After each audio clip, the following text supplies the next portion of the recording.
Hello, I'm Betty Swan, back with the show Wisdom in the Night.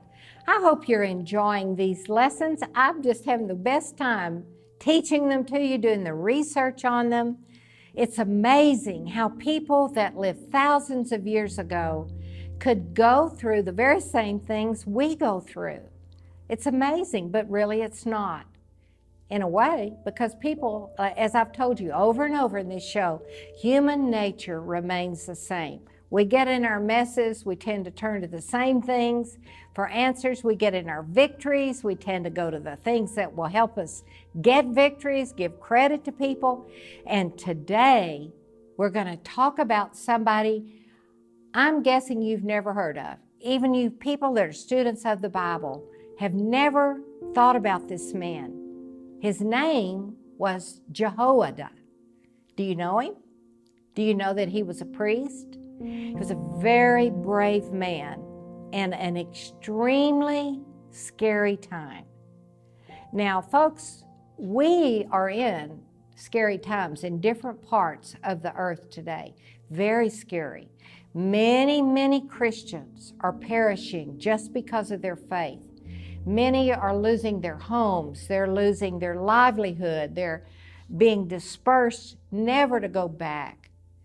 And if there was somebody who had access to the ruling person of that country and stood up against them and made sure the right thing happened, how scary would it be? I think it'd be petrifying. I think about people that are true spies, the good kind of spy by their government. How scary is that? What is a person like that made of? What do they have that everybody else doesn't have? What kind of bravery do they have? What kind of nerves of steel do they have? What kind of quick thinking, quick acting attributes do they have? Because they have to have all of that.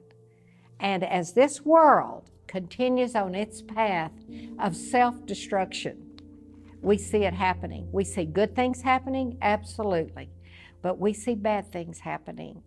And that's part of my world. I'm involved in working with refugees all over the world that have lost everything, especially refugees in Europe as they've come to Europe, trying to help them.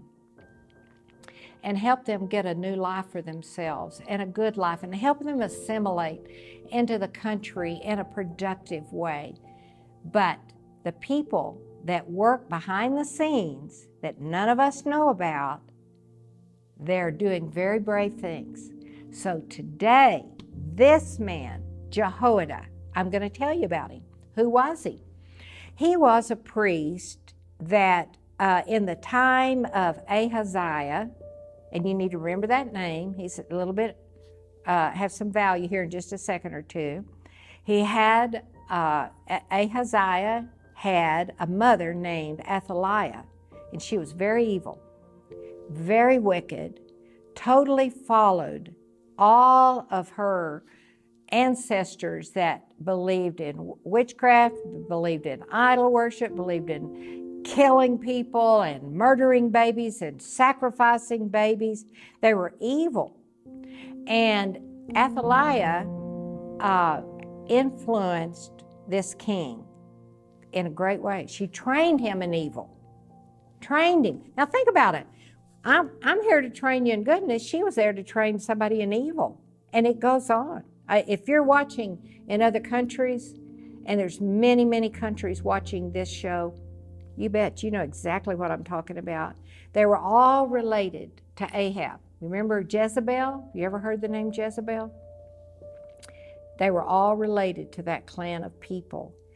And after his father died, after Ahaziah's father died, then he had his mother have an even greater influence on him, and she got him killed. I mean, he was killed.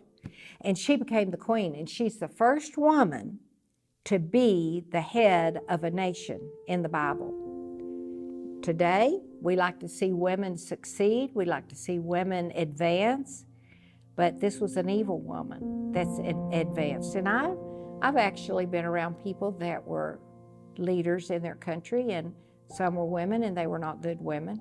It's still the same today. But she became ill, and she was so determined to make sure that she had her fist controlling the throne, and nobody was going to take it away from her. You know what she did? She had all of her grandchildren killed. Every one of them. Now, I'm a grandmother. I love my grandchildren. Oh, my goodness. I love them so much. I love to be with them. I love to train them in the things of the Lord. I love to pray with them. I love all of that.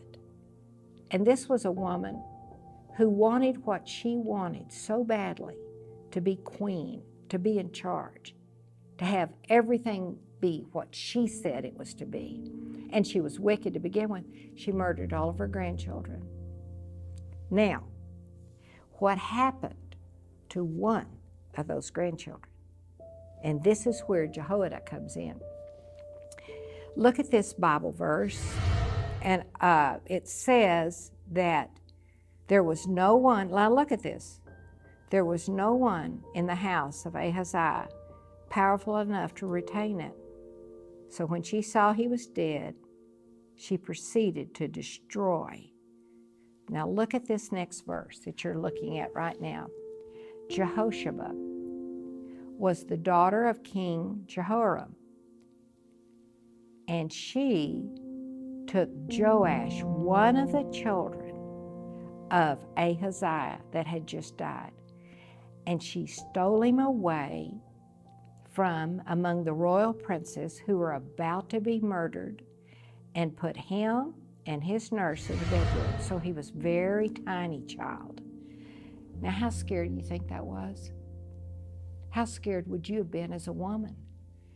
We're talking about men and women who were extremely brave, took great risks, great chances, because they believed that the God of Israel wanted them to do it. And so they had great courage. I just admire all of that.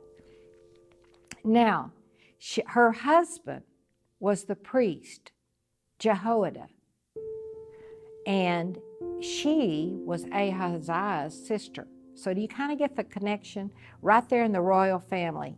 And she hid him, and he remained hidden with them at the temple of God for 6 years, while Athaliah, the lady, it's hard to say these names, you ought to be here saying these names, ruled the land. He was hidden for 6 years.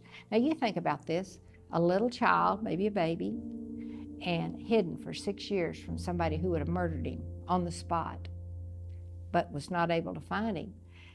You know where he was? He was hidden in the house of God with the priest. And Athaliah wouldn't go near that place. I mean, she didn't want anything to do with God. So it turned out to be the perfect place. And someday when we all go to heaven, God's going to let us see the Bible like a movie.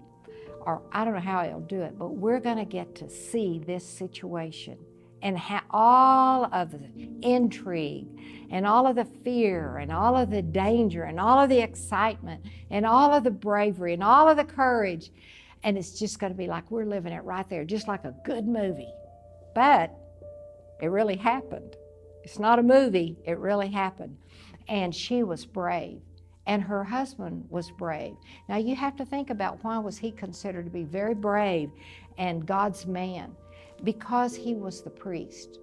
And the priest had such a high responsibility, besides the king, or the queen in this case, high responsibility. I remember a time when I was going to the nation of Belarus. They'd just come out from under communism about 4 years before, and I went for 8 years there, many times. And one time someone said to me, the highest person in the Russian Orthodox faith, which is called the Metropolitan, he has more power than the president of the country. Why? Because the people have been Russian Orthodox for centuries, and The president's only there for however long he's there, and then he's gone. So if the Russian Orthodox priest said or did things that had more power, more weight, well, this was a man just like that. He knew what he had to do. He knew if it cost him his life, but he also knew it didn't need to cost him his life. He did not need to die for it. He needed to be there and make sure this boy, Joash, was raised and raised right, because the dynasty was so evil. And all the children that came from it were evil. They just kept passing that down and passing that down. And Jehoiada was God's man. And he was determined that a godly man would be raised up to be king. And so that's what he did. And it happened. That's the good news. It happened. There's bravery that we never hear about. And then there's bravery we hear about. And we're amazed that somebody could take that kind of a dangerous stand. Now, even though you've never heard of him, have you ever heard of Queen Esther and how she said, you've been raised for such a time as this, and if I perish, I perish? Well, Jehoiada was kind of like that. He was kind of like a male Queen Esther, not in that she was going to run the country, but he was going to protect the man who was the child who was going to run the country. And I'm sure he thought, I'm called for such a time as this. I thought maybe I was just called to be the priest, the high priest. Yes, that was a great honor, a great responsibility, but I have something assigned to me that's even bigger. And the promise, the reason this had to happen, God had made a promise to King David that somebody from his royal line would always sit on the throne, and he would have died. There was a time that the Apostle Paul had left the great Jewish faith as a Pharisee and had become a true believer of Jesus Christ. And he said, life is worth nothing unless I do it doing the work assigned me by the Lord Jesus. Do you think that way? I think that way. Following God is so wonderful. Doing the will of God is eternal. And it doesn't matter what God wants you to do, because life is worth nothing unless you do it. Live it, doing the work assigned you by the Lord Jesus. And every one of us have assigned tasks. Actually, I'll give you a little piece of wisdom to go by. How do you know which one you go to, which one you do?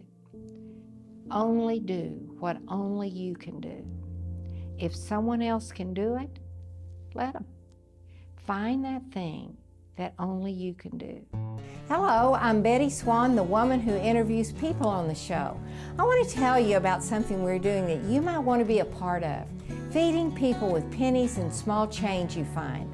The exchange rate makes them valuable.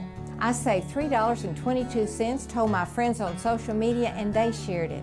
$215,000 has come in, 100% goes for food. We've fed people in 21 countries. Come help us. And here's a perfect example with Jehoiada. He was the only one who could save this child to be a godly representative down from David that God had promised he would do. Maybe he had the fear of God on him. Well, sure he did. You know what his name meant? Jehoiada means Yahweh knows. God knows. And God knows. I'm telling you, God knows everything. He knows what you're thinking. He knows what you're thinking right now. He knows if you just sat down and picked up something and drank some water or something, did you know God knew that right then? There's never a time in your life that God isn't watching everything you're doing, everything, good or bad.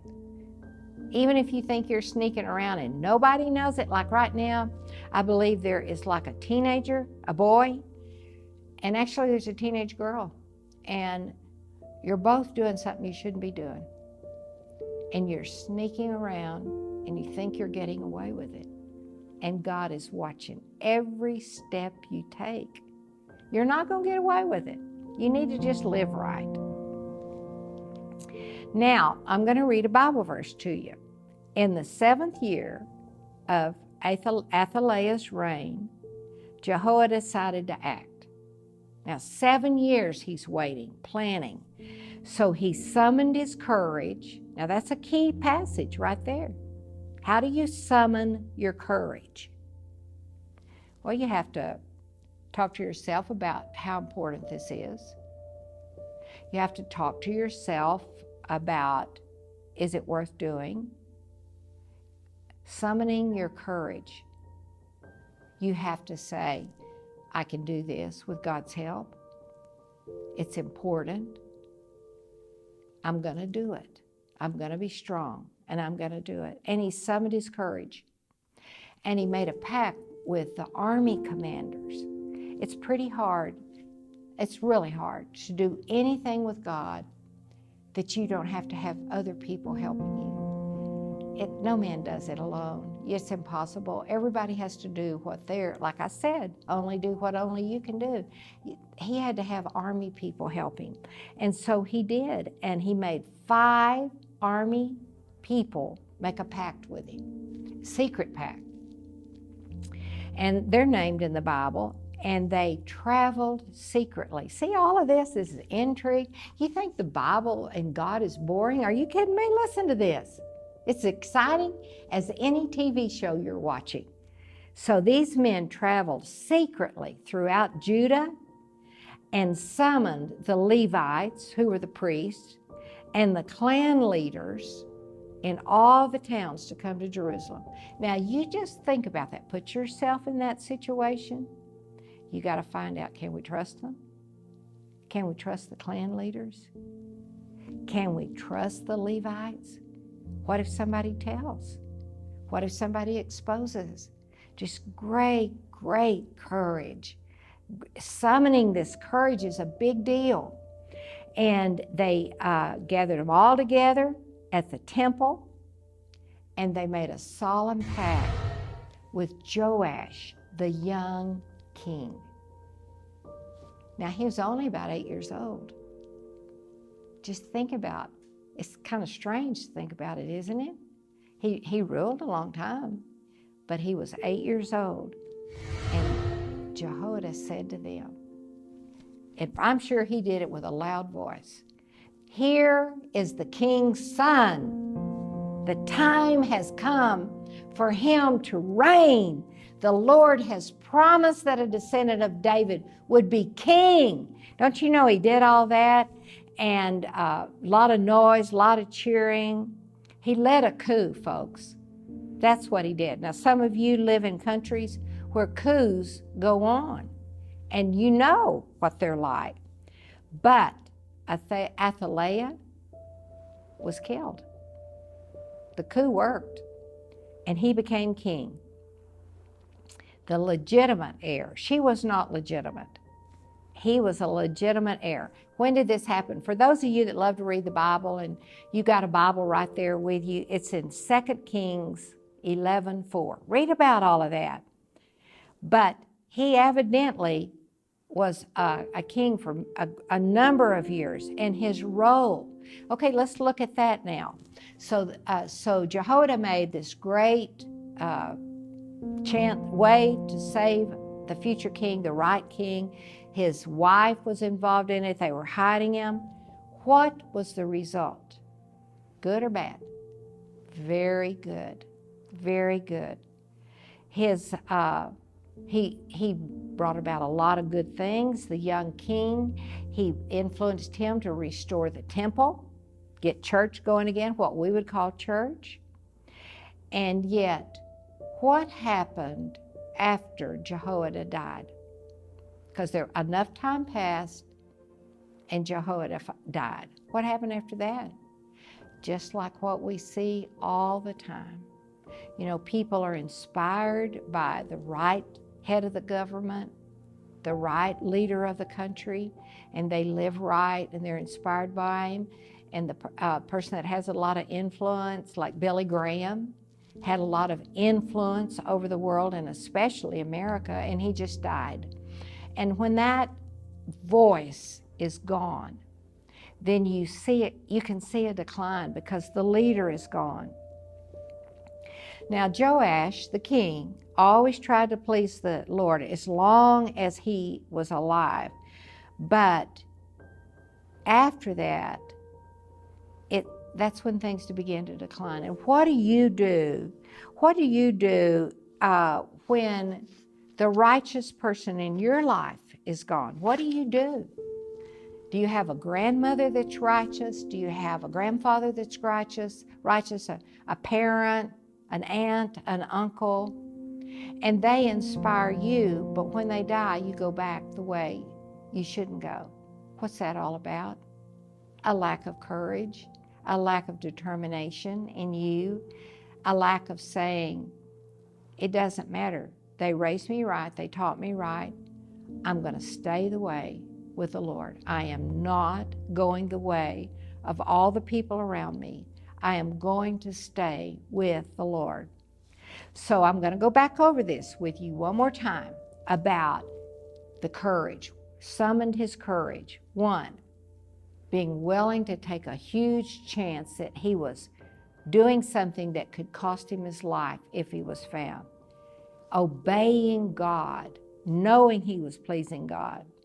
Staying faithful in serving God. This high priest could have been there just for the name, just for the fame, just for the game. No, he was there because through it all, he served God. And he had courage, and God could count on him. Can God count on you? Can God count on me? One time I prayed, Lord, I want to be somebody. I know you have things for me to do, but I want to be somebody that when you need a job done, you'll think, Betty will do it. If I ask Betty, Betty will do it. I want to be that kind of a person. I want to be considered that faithful that you could count on me. Now, Jehoiada lived to a very old age. It's actually hard to believe. He lived to 130. But he was buried with the kings. You know, God has his own way of honoring you. He can pick ways that cause people to realize, now, who's this guy? Now, what did he do? He is buried with kings, and he's not a king. But God saw to it that he was honored. It was a great thing. He had done so much for God and so much for the temple. Now let's talk about you. Can it be said of you when you die, he did so much for God, or she did so much for God? Don't you want that said? You know, folks, you don't have to be a king. You don't have to be a high priest to serve God in a big way. In fact, many times in the Bible, we never even heard of the person, like Jehoiada, but they did a big thing, and that's what you can do. You know the saying, bloom where you're planted? It's true. Go where God has got you. In the New Testament, there's a book, Obadiah, and he was a slave that ran away from his owner. And the man of God said to him, go back, go back. And then wrote a letter to the owner and said, allow this man back. He served me. He's done a lot for me. Allow him back. And he went back and was accepted and served God. You don't have to have the giant job, the important job. You can have what some people would consider a lowly job. I know a man who was a school janitor, and he touched so many lives of students by being kind to them, by being a father figure to them, by showing them love, that they always remembered him. I know people that have been nurses in hospitals. I know people that have been caregivers in homes for people that are really old and are close to dying. And yet they were so godly and had such a sweet, good heart that people talked about them and made a point. I did that with the nurse that was around my stepmother. I said, could I just talk to you a second? I want to thank you for being so good to my stepmother in her last days. We all watched you. You were kind to her. You always came into the room friendly. And you just did something so wonderful in the very end of her days. So that's what I'm talking about, folks. Get your courage up. Get it up and be like Jehoiada. Don't worry about if you are known or not known or famous or not famous. When the time comes and God needs you, then you need to be ready. How do you get strong in God? One, you learn to trust God totally. And that is a learning process where you try God in small ways and big ways, and you begin to see God is trustworthy. I can trust God. I can do this. I can step out, and then God will give you a bigger task and a bigger task and a bigger task. And I'm sure that's what happened with Jehoiada. He didn't start out doing this one extremely brave thing. It doesn't work like that.